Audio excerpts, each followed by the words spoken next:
BDR হত্যাকাণ্ডের তদন্ত নিয়ে যা জানালেন আসিফ নজরুল। ২০০৯ সালে রাজধানীর পিলখানায় সংঘটিত বিডিআর হত্যাকাণ্ডের প্রকৃত কারণ উদ্ঘাটনে অন্তর্বর্তীকালীন সরকার কমিশন গঠনের পরিকল্পনা করেছিল। তবে এ সংক্রান্ত দুটি মামলা বিচারাধীন থাকায় আপাতত কমিশন গঠন থেকে সরে এসেছে সরকার। এ তথ্য হাইকোর্টে উপস্থাপন করেছে স্বরাষ্ট্র মন্ত্রণালয়।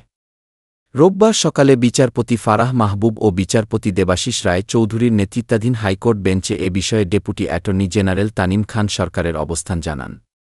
এ সিদ্ধান্ত নিয়ে বিভিন্ন মহলে সমালোচনার ঝড় উঠেছে। বিডিআর হত্যাকাণ্ড প্রসঙ্গে সামাজিক যোগাযোগ মাধ্যম ফেসবুকে একটি স্ট্যাটাস দিয়েছেন অন্তর্বর্তী সরকারের আইন উপদেষ্টা আসিফ নজরুল। তিনি লেখেন, বিডিআর হত্যাকাণ্ড তদন্ত বিষয়ে হাইকোর্টে রিট আবেদনকারীর আজকের বক্তব্যে কিছু অস্পষ্টতা তৈরি হয়েছে। প্রকৃত তথ্য হল, সম্প্রতি দায়ের করা রিট মামলায় হাইকোর্ট স্বরাষ্ট্র মন্ত্রণালয়কে একটি তদন্ত কমিটি গঠনের নির্দেশ দেয়। এ বিষয়ে স্বরাষ্ট্র মন্ত্রণালয় আইন মন্ত্রণালয়ের মতামত চায়। ৩ ডিসেম্বর আইন মন্ত্রণালয় মতামত দেয় যে হাইকোর্টের আদেশ অমান্য করার সুযোগ নেই এবং কমিটি গঠন সমর্থনযোগ্য।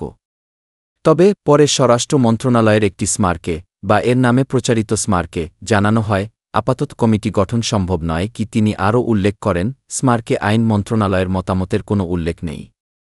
অথচ কমিটি গঠন স্বরাষ্ট্র মন্ত্রণালয়ের এখতিয়ারভুক্ত এবং হাইকোর্টের নির্দেশ অনুযায়ী এটি করার কথা। গিয়ে স্ট্যাটাসে আসিফ নজরুল বলেন, ভবিষ্যতে যদি স্বরাষ্ট্র মন্ত্রণালয় তদন্ত কমিটি গঠনের সিদ্ধান্ত নেয়, আইন মন্ত্রণালয় অবশ্যই প্রয়োজনীয় সহযোগিতা দেবে। ব্যক্তিগতভাবে আমি মনে করি, বিডিআর হত্যাকাণ্ডের একটি স্বাধীন তদন্ত অপরিহার্য।